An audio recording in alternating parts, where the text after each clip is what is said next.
8월의 설교의 주제는 경건이었습니다. 오늘 마지막 네 번째 주 물된 동산 같은 성도 이런 제목으로 경건에 대한 그런 설교를 마무리하도록 하겠습니다. 우리가 경건하게 살아가야 할 이유는 너무 분명합니다. 우리의 삶의 자리에서 만난 사람들을 변화시키고 또 우리가 살아가는 삶의 자리, 세상을 변화시켜야 하기 때문에 이것이 우리의 지식이나 경험으로 가능한 일이 아니라 하나님의 능력, 성령의 능력으로 가능하기에 우리가 경건한 삶을 살아가야 할 분명한 이유가 변화를 위한 삶에 있다. 이 사실을 꼭 기억하시기를 바랍니다. 그런데 많은 사람들이 다른 사람들이 변화되기를 원하면서 자기는 변화하지 않는 그런 사람들이 있습니다. 잘못된 거죠. 내가 변화하지 않는데 다른 사람들이 바뀌겠습니까? 그런 법은 없습니다. 내가 먼저 변화되기 위해서 힘써야 하고 버릴 걸 버려야 되고 결단할 것을 결단하지 않으면 내 삶의 주변에서 만나는 사람들의 변화는 일어나지 않는다. 그래서 저와 여러분이 변화를 일으키는 사람이 되기를 원한다면 하나님, 내가 어떻게 변화된 삶을 살아가야 할까요? 이런 기도를 드리면서 저와 여러분이 먼저 변화되고 우리의 삶의 주변을 변화시키는 그런 하나님의 거룩한 사람들이 되시기를 주의 이름으로 간절히 부탁을 드립니다. 하나님께서 내가 거룩하니 너희도 거룩하라, 이 말씀을 이스라엘 백성들에게 주셨는데 사실 굉장히 부담스러운 말씀입니다. 우리는 태생이 거룩한 존재는 아니거든요. 세속적이고 또 우리 마음 자체가 세상에 물들어 있는 부분들이 있기 때문에 우리가 하나님이 내가 거룩하니 너희도 나처럼 거룩하라, 이 말씀이 굉장히 부담스러울 수밖에 없는 그런 존재가 바로 저와 여러분입니다. 그런데 하나님이 우리에게 불가능한 말씀, 나처럼 거룩한 삶이 불가능한 말씀을 과연 우리에게 지키라고 하셨을까? 그렇게 살라고 하셨을까? 저는 하나님은 그런 분이 아니라고 생각합니다. 하나님께서 우리에게 어떤 사명을 주셨을 때는 그 사명을 감당할 수 있는 힘과 은사도 함께 주신 줄로 믿습니다. 우리가 이 믿음을 가지고 살아가야 합니다. 내가 거룩하니 너희도 거룩하라, 이렇게 하나님께서 우리에게 거룩의 삶을 요구하셨을 때는 우리에게 거룩한 삶을 살아갈 수 있는 힘과 지혜와 분별력과 은사도 함께 주셨다는 사실을 우리가 의심하지 않고 믿음으로 받아들여야 됩니다. 저와 여러분에게 그 삶을 살아갈 수 있는 힘과 지혜를 주셨기에 하나님, 내가 거룩하게 살겠습니다, 이런 믿음의 고백으로 하나님 앞에 살아가는 저와 여러분이 되기를 주의 이름으로 부탁을 드립니다. 오늘 이사야서 58장 말씀은 배경이 이제 남유다가 멸망을 당하고 이제 바벨론으로 포로로 이제 끌려가는 그 상황 속에서 절망이 아닌 희망의 메시지를 포로로 잡혀가야 될 이스라엘 백성들에게 선포하는 이사야의 예언입니다. 근데 오늘 본문의 말씀에 보면 이제 정말 하나님이 이들을 버리시기로 작정하고, 어제 금요기도회 때도 예레미야 14장 11절 말씀을 통해서 예레미야 선지자에게 하나님 뭐라고 얘기하시느냐면, 너는 이 백성을 위해 기도하지 말라고, 내 앞에 이 백성을 위해서 간구하지 말라고, 이 백성을 구원해 달라고 요청하지도 말라고, 이 백성을 위해 기도하지 말라고 할 정도로 하나님 마음이 굳게 닫혔지만, 그러나 하나님의 본심은, 하나님의 감추어진 마음은 이스라엘 백성들에게 희망의 메시지를 전달하는 거예요. 그래서 오늘 본문의 말씀에 보면 우리가 물된 동산 같은 성도로 어떻게 살아갈까, 하나님께서 기도 응답의 약속을 주셨습니다. 할렐루야. 또한 빛 가운데 인도하는, 하나님이 인도하시겠다고 하는 약속을 저와 여러분에게 주셨습니다. 그리고 메마르지 않은 샘물, 항상 그 샘물이 흘러넘쳐서 나를 적실 뿐만 아니라 이웃과 세상을 적실 수 있는 물된 동산으로 만들어 주시겠다는 이 약속을 저와 여러분에게 주신 줄 믿습니다. 그래서 이 약속을 굳게 붙잡고 저와 여러분이 경건한 삶을 통해서 세상에 생명의 샘물을 공급하는 물된 동산의 역할을 감당하는 저와 여러분이 되기를 주의 이름으로 축원합니다. 이제 본문의 말씀을 읽어보면 우리가 세상을 향해서 무엇을 주어야 할 사람인지를 이야기하고 있는데, 우리가 이제 지난 시간에는 과부와 고아를 돌보는 자, 즉 가난한 사람들에게 먹을 것, 입을 것을 제공해 주는 그 역할을 우리가 경건한 삶의 구제 사역으로 우리가 이야기했지만, 오늘 본문의 말씀에 보면 우선적으로 나오는 게 뭐냐면 영적 필요를 공급하는 사람이에요. 그래서 본문의 말씀에 보면 내가 기뻐하는 금식이 뭐냐 하면 흉악의 결박을 풀어주는 거다. 멍에의 줄을 끌어주는 거다. 압제당하는 자에게 자유하게 하는 거다. 모든 멍에를 꺾는 것이 내가 너희들에게 기대하는 경건이다. 이렇게 말씀하고 있습니다. 다시 말해서 먹을 것을 주고 입을 것을 주는 것은 돈 있고 시간 있고 따뜻한 마음을 가진 모든 사람이 다 할 수 있는 일이에요. 그렇죠? 신앙하고 상관없습니다. 정말 사람들을 불쌍히 여기는 마음이 있고 돈 있고 시간이 있으면 할 수 있는 일이죠. 그런데 그 육체적인 필요를 채워주는 것 외에 그들의 영혼을 일으키는 것, 그들의 영혼을 하나님 앞에 다시 살리는 것, 이거는 돈 있고 시간 있고 따뜻한 마음이 있다고 할 수 없고요. 이것을 할 수 있는 것은 어떤 사람들이 하느냐면 하나님을 신뢰하는 믿음이 있는 사람들이 하는 겁니다. 이게 바로 하나님을 믿는 사람들이 세상에 해야 될 일이라고 하는 사실을 오늘 이사야서는 우리에게 이야기해 주고 있는 거예요. 신앙인으로서 저와 여러분은 영적인 존재라고 하는 사실을 늘 기억하고 살아가셔야 합니다. 우리는 육체적인 존재가 아니고 하나님의 말씀으로 살아가는 영적 존재라고 하는 사실을 꼭 기억해야 돼요. 근데 이제 이렇게 살다 보면 이제 세상에서는 다분히 우리가 소수죠. 마이너리티입니다. 한때 기독교인의 인구가 25%가 됐다 이런 얘기도 있었지만 지금은 글쎄 그렇게 되지는 않을 것 같습니다. 더 줄어들었죠. 근데 어떤 의미에서는 교회와 그리스도인들이 마이너리티가 되는 게 지극히 정상적인 일이 아닌가 하는 그런 생각을 할 때가 있어요. 인류의 역사를 보면 다수의 역사거든요. 많은 것을 가진 사람, 많은 인구를 가진 민족, 이것이 역사를 지배해 왔단 말이에요. 그러면서 소수는 점점 사라지거나 위축되거나 그러다가 어느 순간에 이제 없어져 버리는 그런 경우가 대부분이었죠. 인류의 역사가 다수가 지배하는 그런 세상이었기 때문에. 그런데 딱 인류의 역사 속에 두 개의 공동체만 소수였지만 사라지지 아니하고 남은 공동체가 있었습니다. 그 첫 번째는 유대인 공동체고요. 또 하나는 교회 공동체입니다. 이것은 소수였지만 살아남았어요. 그리고 소수였지만 살아남는 방식이 뭐였냐면 다수에게 적응하고 자기들의 정체성을 버리면서 거기에 포함돼 가지고 살아남은 게 아니라 자기들은 거룩한 세상과 다른 사람이다라고 하는 이 정체성을 가지고 살아남은 그러한 이 공동체가 유대인 공동체와 또 교회 공동체라고 하는 겁니다. 그래서 거룩하다라고 하는 히브리어 말이 카도쉬라고 하는 말인데 구별되다, 다르다 이런 뜻입니다. 다시 말해서 이 사람들은 세상에 살아남기 위해서 다수에 적응한 것이 아니라 자기들의 거룩함을 정체성으로 소수로 남아서 이 세상에 살아남고 그리스도의 선한 영향력을 끼친 그러한 공동체로 역사에 남아있는 거죠.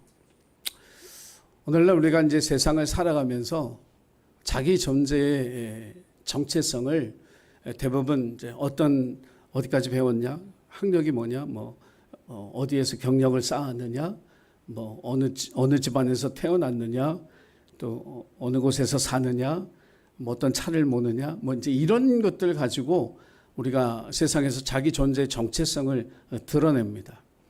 근데 세상의 기준으로 저 사람 멋진 사람, 부자인 사람, 어떤 이런 세상적인 평가라고 하는 것은 반드시 상대적입니다.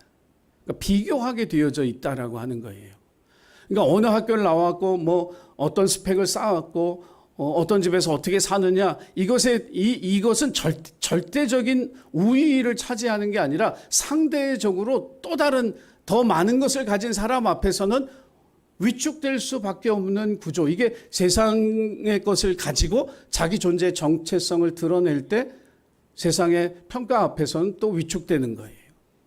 예를 들어서 100억 부자인 사람이 있는데 1000억 부자인 사람이 있다고 하면 이 100억을 가진 사람은 괜히 작아 보이는 거죠. 내가 부족해 보이는 거고, 더 가져야 되겠네 이런 생각을 하는 거예요. 우리 같으면 10억만 있어도 안 그럴 텐데.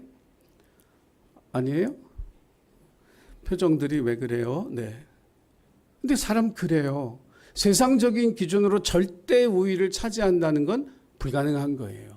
그런데 세상적인 기준으로만 자기 정체성을 표현하고 드러내고 인정받기를 원해서 그렇게 살다 보면 결국은 밑빠진 독에 계속 물을 붓는 거예요.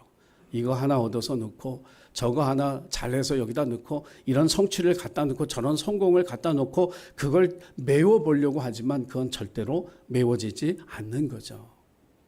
그런데 그렇게 피곤하게 살 필요가 없어요. 하나님을 믿는 사람들은 자기 정체성을 단호하게 고백하면 돼요. 나는 하나님의 자녀다. 나는 세상과 다르다. 나는 다르게 살고 다른 것을 추구한다라고 하는 이 정체성을 가지면, 즉 하나님에게 자기 존재의 이 정체성의 뿌리를 두면 비교하지 않아도 돼요. 세상의 기준으로 적용하지 않아도 돼요. 그냥 내가 하나님의 자녀로 거룩하게 구별되게 살아가는 그 삶을 열심히 살아가면 되는 거예요. 내가 세상적으로 더 많이 못 가졌다고 해서 그것 때문에 갈증을 느끼고 괴로워하는 것이 아니라 하나님이 내게 주신 것으로 감사하는 삶을 살아가게 되는 거예요. 우리가 세상의 지식과 경험으로 사는 사람이 아니라 하나님의 지혜를 구하고 하나님 주신 그 분별력을 가지고 세상을 살아가는 사람들이 되는 거기 때문에 세상과 전혀 비교할 이유가 없다라고 하는 거죠. 성경을 읽을 때 여러분 레위기나 이제 신명기 말씀 속에 어떤 말씀이 기록되어 있냐면 음식에 대한 구별하는 그 구절이 있어요. 그래서 되새김질하는 것은 먹어도 되죠. 되새김질하지 않는 건 먹으면 안 된다. 소고기는 먹어도 되고 돼지고기 먹으면 안 된다.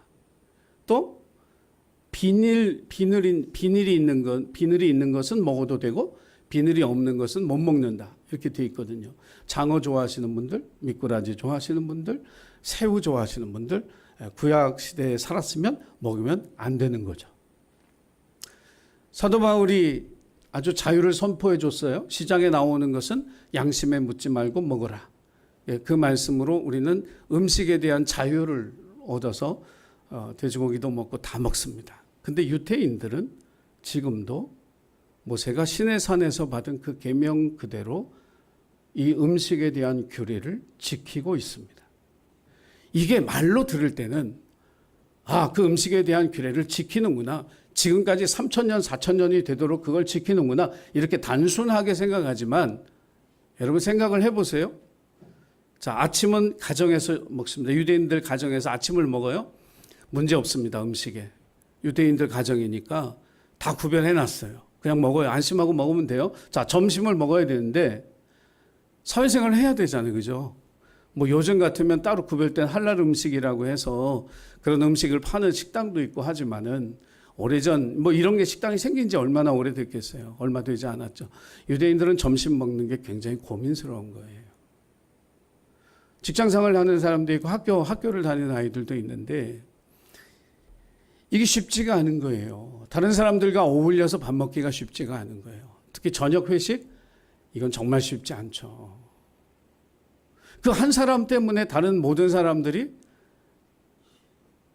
자기가 먹고 싶은 음식을 포기하고 거기 맞추든지 그 한 사람이 이 다수를 맞추든지 해야 되는 건데 이 사람들은 그게 율법이라 타협이 안 되는 거예요. 우리는 그러잖아요. 이렇게 식사 대접하고 할 때 저는 예를 들어서 저는 이거 진짜 예를 든 거예요. 꼭 그런 거 아니에요. 전 생선을 좋아해요. 근데 어떤 분이 고깃집으로 저를 초대를 했어요. 그러면은 가서 먹어야 돼요? 안 먹어야 돼요? 먹어야죠. 목사는 주는 대로 먹는다. 주는 대로 먹습니다. 먹는 거예요. 그럼 맛있게 먹어야 돼요. 그죠? 거기 가서 나는 생선을 좋아하는데 뭐 이랬다가는 이제 그 교인 이제 시험에 드는 거잖아요. 근데 유대인들은 이게 힘든 거예요. 점심을 어울려서 먹을 수가 없다. 여러분 회사 생활 하시는 분들은 그게 얼마나 힘든 일인지 아시죠? 다른 사람들 다 같이 가서 밥 먹는데 이 사람은 거길 못 껴. 그러면은 이 회사 생활 하면서 관계가 얼마나 힘들어지겠어요. 그리고 율법은 지켜야 되겠고 그 관계를 원만하게 하기 위해서 또 다른 신경을 써야 되는 거죠. 그러다 보니까 유대인들은 저녁을 집에서 먹는 게 주로 대부분인 거예요. 그게 사람들이 싫어서도 아니에요. 자기가 불편을 끼치니까. 자기 때문에 모든 사람들이 다 어려운 환경에 처하게 되거든요. 부담스럽거든. 그러니까 가정에 모여서 식사를 할 수밖에 없어요. 그게 너무 자연스럽고 너무 편한 거예요. 그러다가 유대인들의 가정교육 얘기가 거기서 나오는 거예요. 가족의 끈끈한 애가 거기서 형성이 되고 유대인들의 가정이 굉장히 단단하죠. 그게 그래서 형성이 된 거예요. 세상적으로 살면서 진짜 뭐 세상에서 뭐 사업을 하건 뭘 하건 할 때 정말 그런 거 한 번쯤 포기하고 싶은 그런 마음이 들지 않았을까? 막 이런 생각도 들어요. 근데 그걸 그렇게 하지 않고 지킨단 말이에요. 그러면서 이 사람들이 그것을 지켜가면서 가지고 있었던 그 마음이 뭐냐면 하나님의 백성의 정체성, 이걸 지키는 것이 이 세상에 우리를 보내신 하나님의 뜻을 이루는 것이다라고 하는 믿음의 확신을 갖고 있기 때문에 그런 거예요. 얼마나 많이 따돌림을 당해봤을까.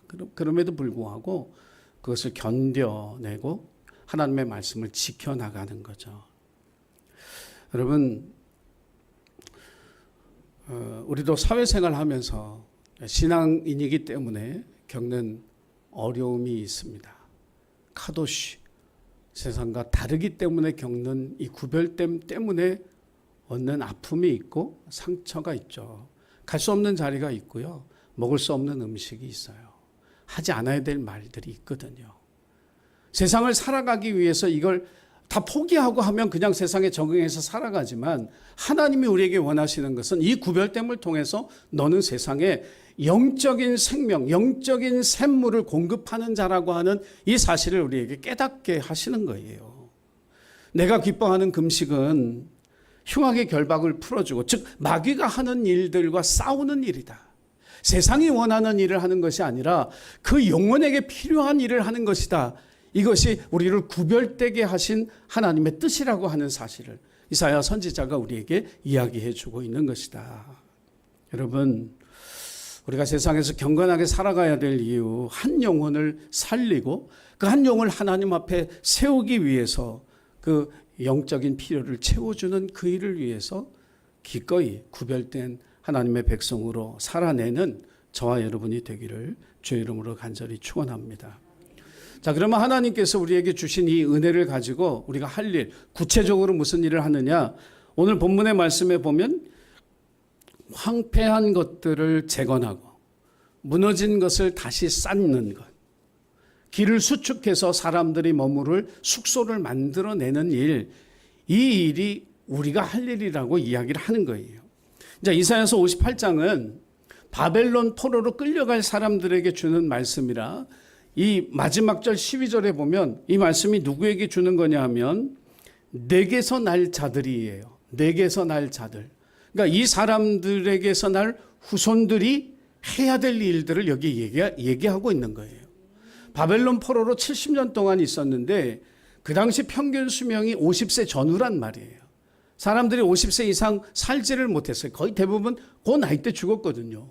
그러니까 포로로 끌려간 사람들이 다시 돌아온 게 아니에요. 그 땅에서 태어난 사람들이 다시 돌아온 거지. 근데 그 다시 돌아올 그 사람들은 예루살렘을 구경한 적이 없어요. 그 땅이 어떤 땅인지 몰라. 그런데 하나님께서 포로로 잡혀가는 이스라엘 백성들에게 그 얘기를 하는 거예요. 내게서 날 자들이, 너희의 후손들이 황폐된 것을 다시 세울 것이다. 파괴된 기초를 다시 세울 것이다. 너를 일컬어 무너진 데를 보수하는 자, 길을 수축해서 거할 곳이 되게 하는 자라고 할 것이다 라고 하는 위대한 하나님의 사명을 준 거예요. 근데 여러분 생각을 해보세요. 돌아왔는데 뭐 아름다운 옥토가 딱 준비되어 있고 과수원이 준비되어 있었을까요? 아닙니다. 이제 성을 다시 쌓고 예루살렘 성전 다시 세워야 하는데 그걸 지을 재료 충분히 준비되어지지도 않았어요. 그거 방해하는 사람들로 가득 찼고 그걸 해내야 되는데 너무 힘든 거죠. 근데 이스라엘 민족이 항상 기억하는, 그들이 그렇게 사람들에게 핍박과 괴로움을 당하면서도 그 하나님을 믿는 그 신앙, 그 율법적 신앙을 간직하고 버텼던 이유는 뭐냐면 아브라함에게 주셨던 약속 때문에 그 신앙을 붙들고 버틴 거예요. 창세기 12장 3절이죠. 우리 한번 그 말씀은 같이 읽어보겠습니다. 자, 시작. 너를 축복하는 자에게는 내가 복을 내리고 너를 저주하는 자에게는 내가 저주하리니 땅의 모든 족속이 너로 말미암아 복을 얻을 것이라 하신지라. 아멘. 이스라엘 민족이 그렇게 뭐 우리가 볼 때 미련스러울 정도로 그 하나님의 율법을 지켰던 이유는 뭐냐면 결국은 세상은 우리를 통해서 복을 받을 거라고 하는 아브라함에게 주셨던 이 약속을 믿었고 신뢰했기 때문이에요. 오늘 예수 그리스도의 부름을 받은 모든 사람들, 하나님이 나를 부르셨다고 믿는 모든 사람들에게 이 약속은 여전히 유효합니다. 하나님께서 나를 세상에서 불러내셔서 하나님의 자녀로서의 삶을 살라고 나를 부르셨다라고 하는 이 사실을 믿음으로 고백하는 모든 사람에게 이건 계속해서 유효한 거예요. 나는 어떤 사람이냐? 우리는 어떤 사람이냐? 우리 주변 사람들이 우리 때문에 복을 받을, 그래서 그 복을 주는 사람이에요. 세상이 우리 때문에 복을 받을 그런 사람이라고 하는 사실을 저와 여러분이 꼭 기억하고 살아가야 할 줄로 믿습니다. 자, 그래서 돌아와 봤는데 아무것도 없어요.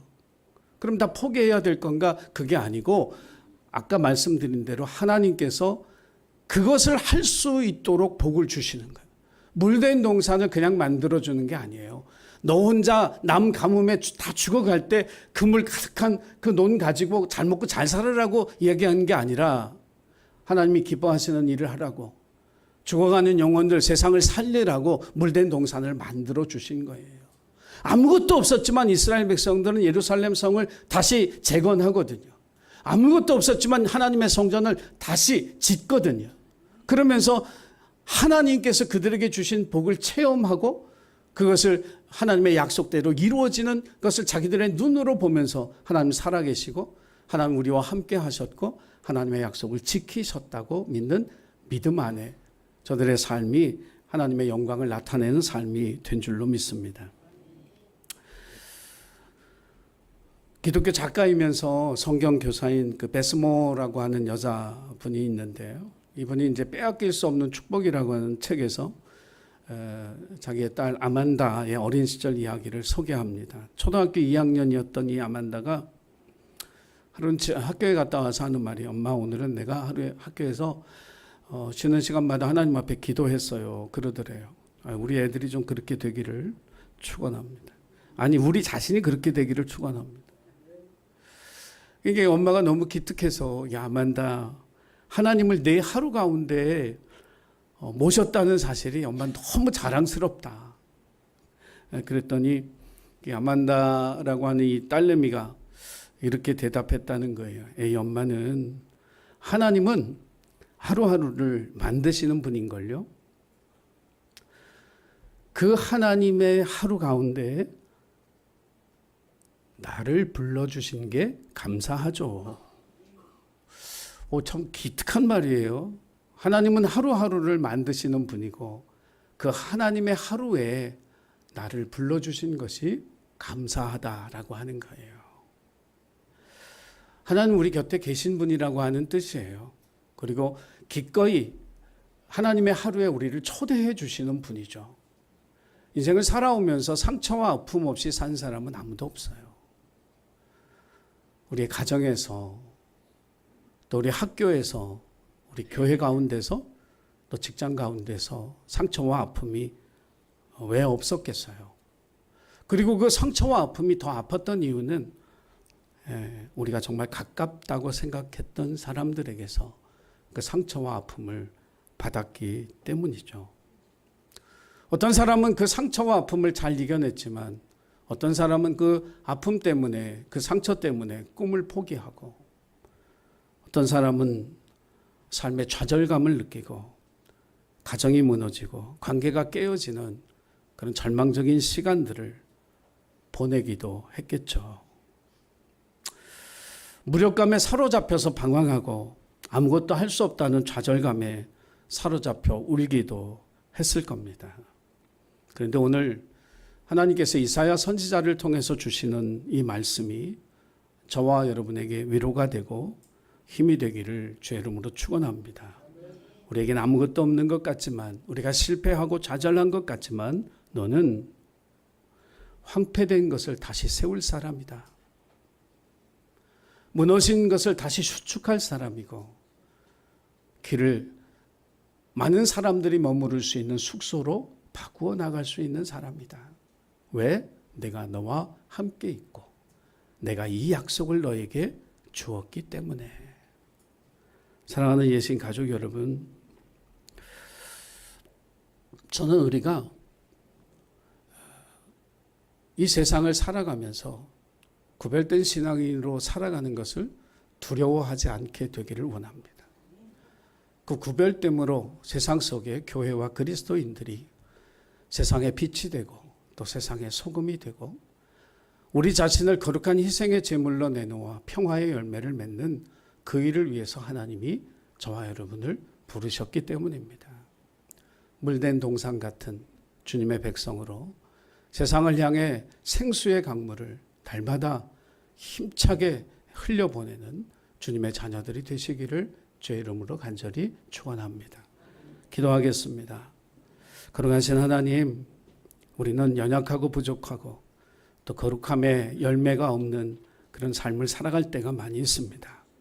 하지만 주께서 우리를 부르시고 영적인 모양이 아니라 경건의 능력을 갖추어서 세상과 사람들을 변화시키는 위대한 사명을 맡겨주셨사오니 또 이 사명을 감당할 수 있는 은사와 능력도 주셨으니 우리 자신이 하나님의 거룩한 자녀인 것을 기억하고 우리의 모든 삶의 자리에서 하나님의 영광과 거룩함을 드러내므로 세상에 죽어가는 영혼들을 살리며 부패한 세상을 깨끗하게 정결하게 만들어가며 어두운 세상 속에 빛을 비추는 하나님의 거룩한 자녀로 살아갈 수 있도록 도와주옵소서. 언제나 우리의 삶을 통해 영광 받으실 예수님의 이름으로 기도드리옵나이다. 아멘.